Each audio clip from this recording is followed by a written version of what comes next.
Mahi, Puri ready হলো? হ্যাঁ চাচা, হয়ে এসছে। তাড়াতাড়ি রেডি আয়, মৌলানা সাহেব চলে এসেছে। আপনি চলেন চাচা, আমি সাথীকে নিয়ে আসছি। চল সাথী। আজলামপুর নিবাসী সামাদ শেখের একমাত্র পুত্র মোহাম্মদ রাকেশ শেখ 10,000 টাকা দেনমোহরের পরিবর্তে। থামেন, আগে বলেন আমার টাকা কই? এই সব টাকা এখনো জোগাড় হয়নি বাপ। তুমি আমায় কটা দিন সময় দাও, আমি দিয়ে দেবো।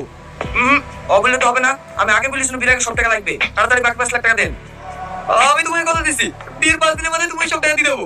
আমি কোনো কথা শুনবো না, আমার টাকা এখনই লাগবে। আমি তোমার কাছে হাত জোড় করছি বাপ, তুমি বিনা আটকায়ও না। দাঁড়ান মামা,